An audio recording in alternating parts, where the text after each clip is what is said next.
আসসালামু আলাইকুম friends, welcome করছি আরও একটি নতুন ভিডিও দেখার জন্য। তো চলুন আজকে কিছু টিপস ভিডিও নিয়ে চলে এসেছি আপনাদের জন্য। তো এই টিপসগুলি আমাদের সংসারে কিন্তু অনেক প্রয়োজনীয়। তো আসুন দেখে নিই। তো কারেন্টের সুইচ বোর্ড পরিষ্কার করা খুবই সহজ, একদম ঘরে থাকা সামান্য একটি জিনিস দিয়ে পরিষ্কার করে নিতে পারবেন কোনো ভয় ছাড়াই। তো আসুন দেখে নিই। শুধুমাত্র এখানে আমি একটা স্যাভলনের স্যানিটাইজার নিয়েছি। আপনারা যে কোনো হাতের কাছে স্যানিটাইজার পাবেন সেটা দিয়ে ইউজ করতে পারবেন, আর খুবই অল্প সময়ের মধ্যে কিন্তু স্যানিটাইজার দিয়ে আপনারা সুইচ বোর্ড পরিষ্কার করে নিতে পারবেন, যত তেল চিটা এবং নোংরা থাকুক না কেন। তো এখানে আমি দিয়ে দিলাম একটু স্কচব্রাইটের মধ্যে স্যানিটাইজার, আর এই স্যানিটাইজার দিয়ে কিন্তু খুব দ্রুত পরিষ্কার করে নিতে পারবেন। তো এখানে দেখুন দেবার সাথে সাথেই পরিষ্কার হয়ে যাচ্ছে, আপনারা নিজের চোখে দেখলেই বিশ্বাস করবেন। আর একবার হলেও বাড়িতে ট্রাই করবেন স্যানিটাইজার দিয়ে যে কোনো সুইচ বোর্ড কীভাবে পরিষ্কার হয়, আপনারা না করলে বিশ্বাস করতে পারবেন না। এই টিপসটি কিন্তু আমাদের অনেকই উপকারিতা, আর কোনো ভয়ও নেই যদি আপনারা এভাবে পরিষ্কার করে নেন। পানি ছাড়াই এই স্যানিটাইজার দিয়ে পরিষ্কার করে নিতে পারবেন।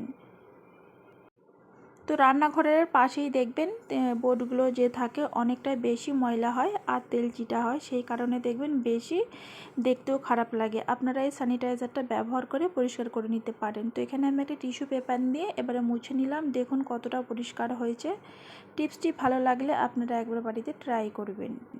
তো পরবর্তী টিপসে চলে আসলাম। এখানে দেখুন আমি কিছুটা লবণ নিয়েছি। যেহেতু বর্ষাকালে দেখবেন অনেকেরই সমস্যা হয়, লবণের মধ্যে পানি পানি ভাব এসে যায় আর শুকনো ভাবটা থাকে না, দেখবেন ভিজে ভিজে ভাব থাকে, হাতের মধ্যে নিলে লেগে যায়। সেটাকে আপনারা দূর করবেন কিভাবে? তো এখানে আমি দেখুন কিছুটা চাল নিয়েছি। তো লবণের মধ্যে যদি আমরা চাল দিয়ে রেখে দিই তাহলে দেখবেন আর কখনোই দেখবেন লবণটা ভিজে ভাব থাকছে না। তো এখানে আমি একটা ছোট ওড়না বা যে কোনো ছেঁড়া কাপড় পরিষ্কার নিয়ে নেবেন, নিয়ে একটা ছোট্ট করে পুঁটলা করে নেবেন, আর এই সাইডে দেখুন আমি গার্ডার দিয়ে বেঁধে দিচ্ছি। আপনারা যে কৌটোর মধ্যে রেখে দেবেন আর এই নুনের পোঁটলাটা বা লবণের পোঁটলাটা ওর মধ্যে ভরে দেবেন। তো তাহলে দেখবেন কখনোই দেখবেন লবণটা স্যাঁতস্যাঁতে ভাব হচ্ছে না, একদম শুকনো ঝরঝরে থাকবে। টিপসটি একবার হলেও ফলো করতে পারেন, আশা করছি আপনাদের কাজে আসবে। আর যদি ভালো লেগে থাকে সকল বন্ধুদের কাছে অনুরোধ রইল একটি লাইক করে দেবার, আর নতুন বন্ধু হয়ে আসলে প্লিজ চ্যানেলটিকে সাবস্ক্রাইব করে আমার পাশেই থেকে যাবেন। তো এখানে দেখুন আমি আটার একটা প্যাকেট নিয়েছি। অনেক সময় দেখা যায় আমাদের বেশি আটা থাকলে হয়তো ডাব্বার মধ্যে কিছুটা আটা আছে, আবার যদি রাখি দেখবেন ভর্তি হয়ে যায়। সেই কারণে আমরা চিকচিকির মধ্যেই রেখে দিই, কিন্তু একটু অযত্ন করে কাটার কারণে দেখবেন আটার মধ্যে পোকামাকড় এবং যে কোনো জিনিস ঢুকে যেতে পারে। তো একটু যদি আমরা বুদ্ধি খেলিয়ে এই আটার প্যাকেটটাকে কেটে নিই তাহলে দেখবেন অনেক সহজ হবে প্যাকেটটা মুড়াতে। তো এখানে আমি রাউন্ড করে কেটে নিচ্ছি। তো একটু ক্যামেরাটা সাইড হয়ে গেছে। তো দেখুন একটা ক্যারি ব্যাগের মতো পুরো তৈরি হয়েছে, আর দেখেই বুঝতে পারছেন এখান থেকে আমি কিছুটা আটা ঢেলে নিয়েছি। বাকি যে আটাটা আছে কিভাবে মুড়িয়ে রাখবেন, খুবই সহজ। দুধার দিয়ে নিয়ে বেঁধে নিয়ে এইভাবে আর দুটো গিঁট মেরে রেখে দেবেন, তাহলে দেখবেন পোকামাকড় ঢুকছে না, আর ইজি আমরা এই কাজটি করেও নিতে পারছি। তারপরে দেখুন আমি টিপসে চলে আসলাম। এখানে আমি চিনি নিয়েছি প্রায় 1 কেজি মতো, আর সাথে কিছু লবঙ্গ নিয়েছি।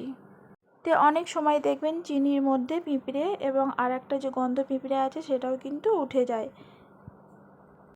সেই কারণে আমাদের দেখবেন অনেকটা সময় নষ্ট হয় পরিষ্কার করার জন্য, আর সাথে জিনিসটা কিন্তু নষ্ট হয়ে যাবার ভয় থাকে। তো আমাদের এই টিপসটি ফলো করলে চিনিটা নষ্টও হবে না এবং পোকা বা পিঁপড়ে কোনো কিছুই কিন্তু আসবে না। পিঁপড়েকে দূর করতে আপনারা শুধুমাত্র চিনির মধ্যে কয়েকটি লবঙ্গ রেখে দেবেন, তাহলে দেখবেন পিঁপড়ে তো কাছে ঘেঁষবেই না। আপনার চিনিটাও থাকবে ফ্রেশ, আর কাজেও দেখবেন অনেকটা সহযোগিতা হবে এই টিপসটি যদি আমরা ফলো করি।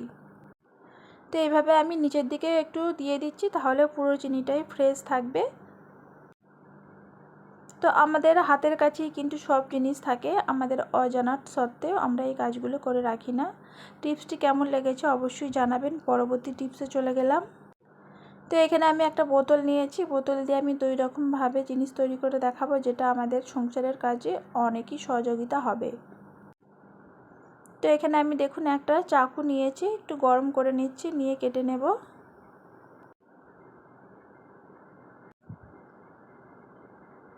তো এটা চাকুটা গরম করে নিলেই তাড়াতাড়ি কাটা যাবে। বোতলটা আমরা সকলের ঘরেই থাকে, আর অজান্তে আমরা বোতল কিন্তু ফেলেই দিই বেশিরভাগ। যদি এই টিপসগুলো করি তাহলে দেখবেন আমাদের পয়সাও তো বাঁচছে, সাথে কিন্তু অনেক কাজ আমরা করে নিতে পারবো এই বোতলের সাহায্যে। এই ভিডিওটি দেখলে বোতল আর কখনোই মনে হয় না যে ফেলে দেবেন। তো এখানে আমি নিচের পোর্শনটা দেখুন কেটে নিয়েছি, আর তার মধ্যে একটু চাকুটা নিয়ে একটু ফুটো ফুটো করে নিচ্ছি বা ছিদ্র করে নিচ্ছি। তাহলে কি হবে, আমরা এর মধ্যে যে কোনো জিনিস রাখবে এক্সট্রা যে পানিটা থাকে সেটা দেখবেন ঝরে যাবে। অনেক সময় আমরা থালা বাসন মাজার সাথে সাথেই দেখবেন আমরা সাবানের বাটির মধ্যেই স্কচব্রাইট রেখে দিই, সেই কারণে দেখবেন আমাদের সাবানটা গলে যায় আর অনেকটা নষ্ট হয়ে যায়। তো এইভাবে যদি আমরা কেটে স্কচব্রাইটগুলো রেখে দিই তাহলে দেখবেন সাবানও আমাদের নষ্ট হচ্ছে না। তো তারপরে এখানে দেখুন আমি এই ওপরে যে পোর্শনটা আছে সেটাকে আমি কেটে নেব। এটা দিয়েও কিন্তু অনেকগুলো জিনিস তৈরি করে নিতে পারবেন। তো এখান থেকে আমি যে ওপরের পোর্শনটা কেটে নেব, এটা দিয়ে আমি একটা জিনিস তৈরি করে দেখাবো যেটা আমাদের অনেকটাই কিন্তু সাহায্য করবে সবজি কাটার সময় কিন্তু আমাদের চাকু বা যে কাটতে গেলে দেখবেন হাত কেটে যাওয়ার সম্ভাবনা থাকে। যদি আমরা এই জিনিসটা তৈরি করে রাখি তাহলে হাত কাটার সম্ভাবনা থেকে আমরা দূরে থাকব, আমাদের কিছুই হবে না, আর নিমেষের মধ্যে যে কোনো সবজি কেটে নিতে পারবো। তো সাইডে যে ফুটোটা করেছিলাম, ছিদ্রটা করে নিয়েছি, তার মধ্যে আমি দেখুন একটা রবার নিয়েছি। খুব সহজেই কিন্তু এই রবারটা ভিতরে দিয়ে বেঁধে নিতে পারবেন। তো দেখুন এটা আমাদের কি কাজে আসে। তো এখানে দেখুন আমরা পেঁয়াজ বা সবজি কাটতে গেলে অনেক সময় কিন্তু আনমনে হাত কেটে যেতে পারে। তো আমরা যদি এই টিপসটা করে নিই তাহলে দেখবেন আমাদের হাত কাটার সম্ভাবনা থাকে না, আমরা খুব সহজেই কিন্তু যে কোনো সবজি কেটে নিতে পারবো। তো আপনাদের কাছে এই টিপসটি কেমন লেগেছে জানাবেন, আর ভালো লাগলে অবশ্যই একটি লাইক করে দেবেন। তারপরে টিপসে চলে আসলাম, আমাদের কিন্তু বঁটি সব সময়ই কাজে লাগে, যে কোনো কাটাকুটি করতে গেলেই আমাদের বঁটি প্রয়োজন হয়। আর এই বঁটিটা আমি অনেক দিন পরিষ্কার করিনি, পরিষ্কার না করার কারণে দেখুন কতটা ময়লা হয়েছে। তো যতই পুরাতন দাগ বা ময়লা থাকুক না কেন, শুধুমাত্র দুইটো টিপস ফলো করলেই দেখবেন আপনার বঁটি একদম নতুনের মতো চকচকে হয়ে উঠবে। তো এখানে আমি একটা পাতিলেবু নিয়েছি, অর্ধেকটা নিয়ে ভালো করে ঘষে নেব, পুরো বঁটিটাকেই ঘষে নেব।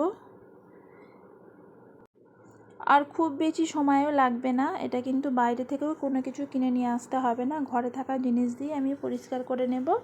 আর সাথে দেখুন এখানে আমি একটা আলু নিয়েছি, আলু দিয়ে প্রথমে একটু ঘষে নেব। আলুটাও কিন্তু পরিষ্কার করতে অনেক সহযোগিতা করে, আর সাথে দেখবেন বঁটি ধারও হয়ে যাবে। তো এইভাবে আমি ঘষে নিচ্ছি, ঘষে নেবার সাথে সাথেই দেখুন কতটা পরিষ্কার হতে শুরু করে দিয়েছে। আর তবে একটু সাবধানে ঘষতে হবে যেহেতু বঁটিটা অনেকটাই ধার আছে। এবারে আলুর মধ্যে আমি দিয়ে দিচ্ছি একটি বেকিং সোডা, 1 চা চামচ মতো দিয়ে দিলাম, আর সাথে অল্প দিয়ে দেবো ভিনিগার 1 চামচ মতো। তো এটা দেবার পরে আমি পুরো বঁটিটার গায়ে লাগিয়ে নেব।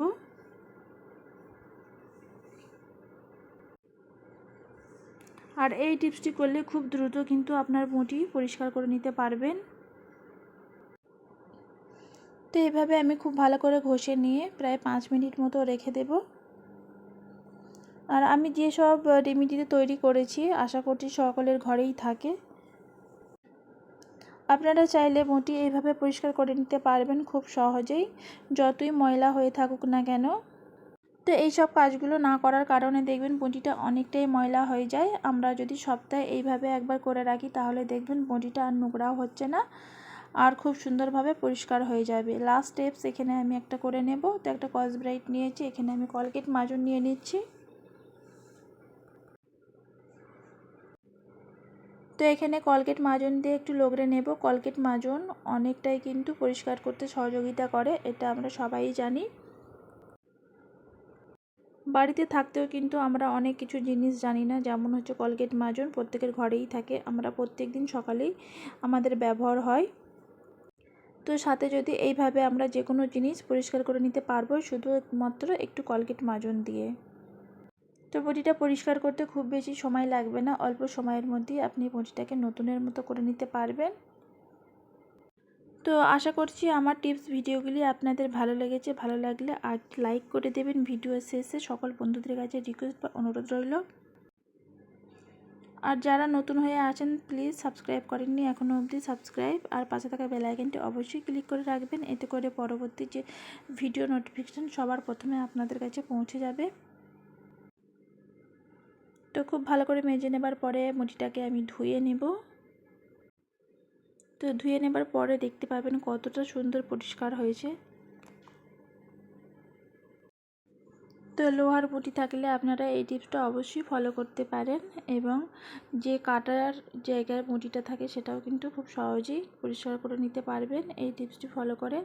ধুয়ে নেবার পরে দেখুন কতটা সুন্দর পরিষ্কার হয়েছে, একদম চকচক করছে। তো ভিডিওটিকে আর বেশি বড় করলাম না, আবারও অন্য কোনো ভিডিও নিয়ে চলে আসবো। সবাই ভালো থাকবেন, সুস্থ থাকবেন। আল্লাহ হাফিজ।